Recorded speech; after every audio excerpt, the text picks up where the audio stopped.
We're going to start today's episode with a little fun fact of the day. Did you know that Jamal Lewis holds the record for rushing yards in a single season with 2,066?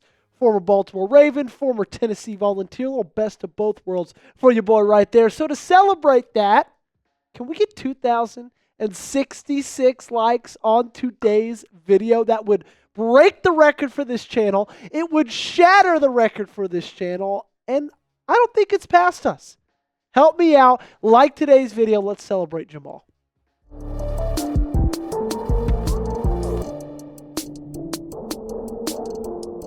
So today's show is some Ravens news that you need to see. The top NFL draft news and some buzz for the Baltimore Ravens coming from an ESPN Plus article, as we are just a few weeks removed from the NFL draft.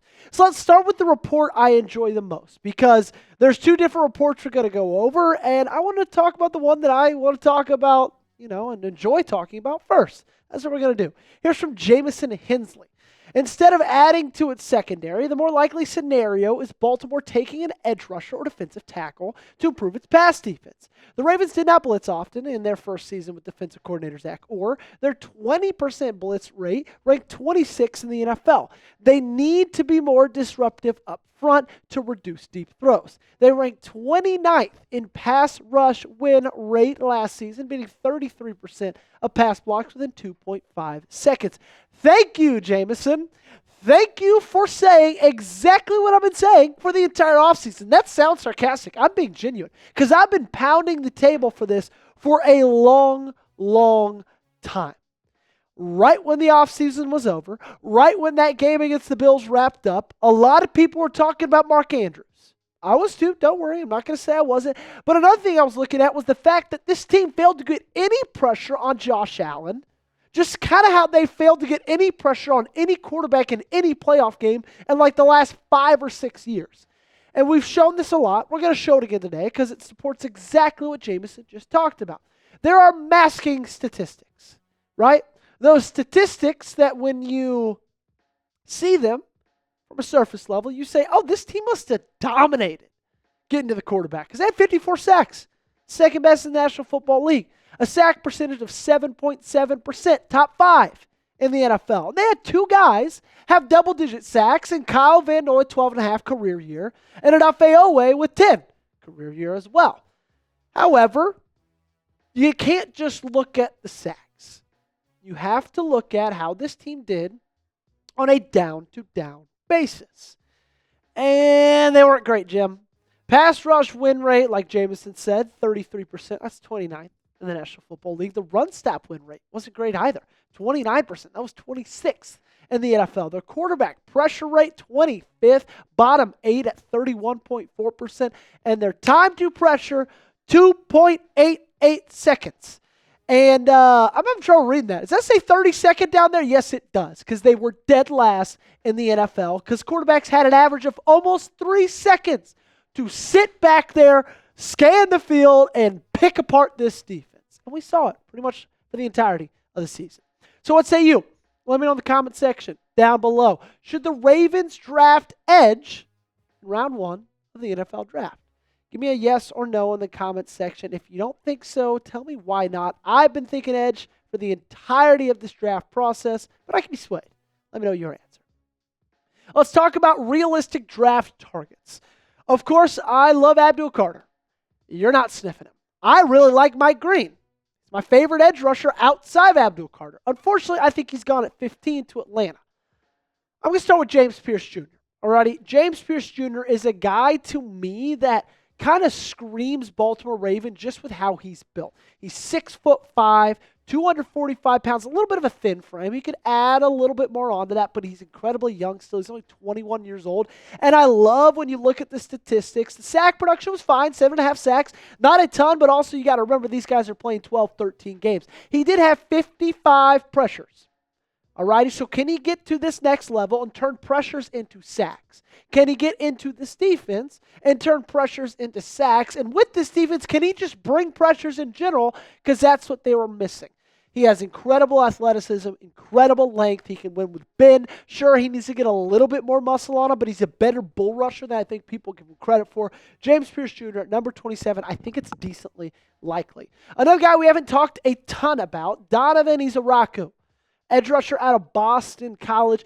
Izaraku is a little bit similar to James Pearce in the fact that they're both kind of thin, but James Pearce has about 3 inches on Donovan because he's about 6'2.5". Let's round up to 6'3", just to be a little nice to him. The production was there, though. 16.5 sacks. 16.5 sacks. 80 tackles and 60 pressures. This is a guy of the 3 I'm going to tell you about is the least likely to fall to 27 in my opinion, but I still could see a world where he does. I think that he was the absolute man at Boston College. And I think a lot of times with these prospects, especially with the next one I'm about to show you, a lot of times we see the athletic traits. We see the skill. Hell, we might even see the ceiling, but the production wasn't there. And so it's kind of hard to get on board with Donovan, 16.5 sacks, 12 games. 3 forced fumbles, 60 pressures. You see it all right there. You can see exactly what he can be if he pans out in the National Football League. My final edge rush target, a guy we've talked about from time to time, edge rusher, defensive lineman out of the University of Georgia, Mykel Williams. Georgia didn't really use Mykel as well as I thought that they should have, and I know Kirby Smart probably knows a little bit more about defense than I do, but they used him more on the inside of the tackle, right? He necessarily wasn't on the outside shoulder of the tackle. But this dude's massive, 6'5", 260 pounds, isn't as quick as either of the other 2 guys I was talking about, but he's got a lot more mass, he's got a lot more size, his bull rush is incredibly effective. And what I love about Mykel is he's only 20 years old. 20 years old. Yes, you heard me correctly. I hope you feel old because of that. I think that if you take a shot at him at 27, he could turn into something very, very special. I think he could have been that at Georgia if he had a little bit more injury luck and they were able to utilize him in the correct way. Any of those 3, I'm happy with. I'm going to tell you straight up. If the end of night 1 comes and I'm saying any of those 3 names, I'm going to be excited about how that night went. I think all 3 of those guys have a lot of potential in this league, and I think edge rusher is something this team needs a ton. I've been talking about it, pounding that table all offseason long. So again, any of those 3 guys I'm very happy with. Pick one, though.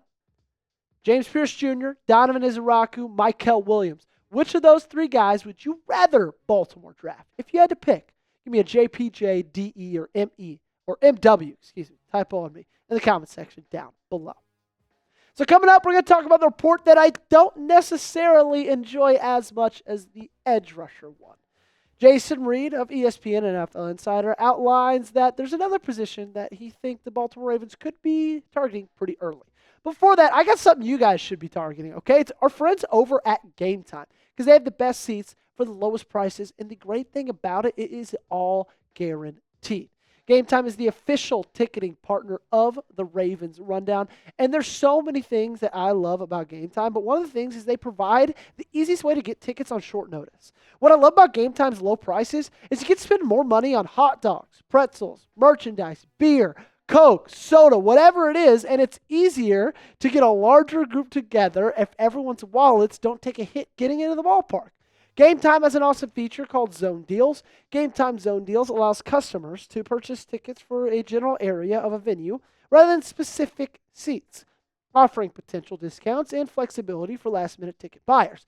With Zone Deals comes the potential for lower prices. Zone Deals offers discounts compared to standard ticket listings. Of course, Game Time is known for their last-minute ticket sales, and Zone Deals can be particularly useful for those looking for deals closer to the event date.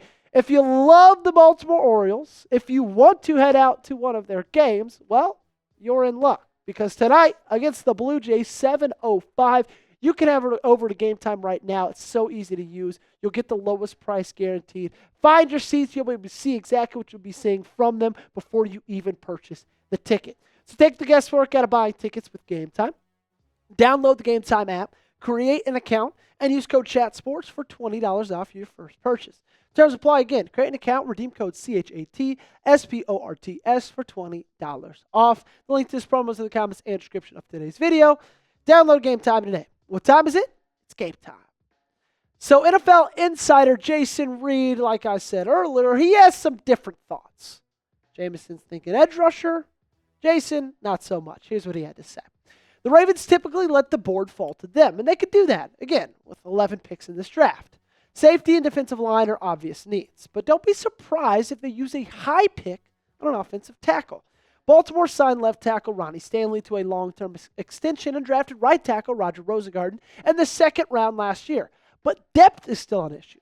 Multiple evaluators I've talked to mention Anthony Belton, North Carolina State, as a day 2 option. I'm not going to lie to y'all. I don't necessarily love this idea. Now, I'm not sitting here telling you that I would hate it, that I'd be so frustrated about it, that I would stop covering this team, because that's not true either. But, I don't love it. And the reason why is you need depth at so many positions. Okay, so I don't want to hear that excuse. You know what? This team needs depth at offensive tackle. You know what? They need depth at 6 other position groups. And if you can find somebody with a little bit more talent in the second round or the third round, a lot of people think Anthony Belton's going to go in the 4th. That's not even a day 2 selection. If you can find better talent in the second and third, I like that selection way more, because if you look at their positions of need, cornerback, they still debatably need a starter, unless a lot of you guys are confident in TJ Tampa or Chidobe Awuzie. They need a starter. They need some depth. Edge rusher, I didn't make a typo there. They need a star, like we just talked about. And they need some depth. Interior offensive line, possibly a starter. The word's still out on Andrew Voorhees. Daniel Faalele, he did fine, but I know none of us love Daniel Faalele. You could find a starter there on day 2. And also, might as well, need some depth as well. And then safety, again, possible starter. If you get a day 2 pick like Xavier Watts, I think he could challenge Ardarius Washington for that starter position. And past Ardarius Washington right now, it's Sanusi Kane and it's Bo Braid. This team has a lot of positions that need a lot of depth. And it isn't necessarily a deep tackle draft, though. That's where I'm all coming back to this. It kind of does make a little bit of sense that they would go tackle on day 2, because outside of the first couple rounds, first 3, maybe 4, there's just not a ton of great options. So let's talk a little bit more about Anthony Belton. He's massive, 6'6", 336 pounds. He's a little bit on the older side, which I don't love. He's 24 years old. Okay, and so you'd be drafting a guy in his rookie year. He'd be 24 turning 25, okay? He had a pretty good year in 2024, 12 games played, only 3 sacks allowed, graded around the 74s in PFF grades. Let's talk a little bit more about the things he excels at, okay? He was a 3-year starter who showed improvement every single season, which is a fantastic thing. He also flashes really good power. That's his thing. And at 6 foot, 336 pounds, I feel like that probably should be your thing. And with that, 336 pounds, plenty of mass to anchor in the run game, which we all know is something that Baltimore relies on, is something they'll be looking heavily for in an offensive tackle if they do draft one. However, he's got some bad to him as well. 24 penalties over the last 3 years, and what I hate most about that is they were consistent throughout them. 8 penalties each year. You do kind of question how much agility and quickness he has at 6'6", 336 pounds. Again, he can't move incredibly well. He ran like a 5'3", 40, which isn't awful, but it's nowhere near the top for offensive linemen. I get it. You're not going to be running 40-yard dashes much as an offensive tackle, but it's a little bit of a peek into how athletic and quick you are. And when he misses his punch, right, on the initial pass block, it's a little tough for him to recover. Okay, he's still kind of working through that. I need you guys to fill in the blank for me. I would be blank if the Ravens drafted Anthony Belton. What's that word? Is it excited? Nervous? Curious? Pissed? I don't know. You let me know in the comment section down below. So Belton is a guy I wouldn't mind in the 4th round. I think that he's got a lot of promise in this league. I wish he was a little bit younger, because he is a guy who's going to take some time. And if you're drafting a tackle, you're not drafting him for next year. You have Ronnie Stanley. You have Roger Rosengarten. Now, any of those guys could get hurt at any point, especially Ronnie Stanley. We talked about this a ton. We talked about this yesterday. He's had a history of not being incredibly available. 1 game played in 2021. 11 in 2022. 6 in 2020. Played a full season last year in 2024, which was a massive step forward. But still, I just don't necessarily love drafting a guy at 24 who isn't going to come in year 1 be your starter. And it's just going to be a depth piece, because he's going to turn 25 this year. Okay, that's just how it works. And he's going to turn 26 next year.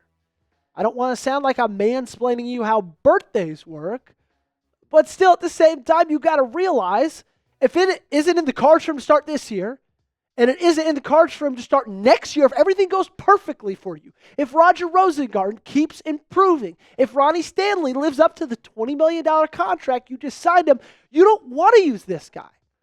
So if he's more of a future player, don't draft a 24-year-old.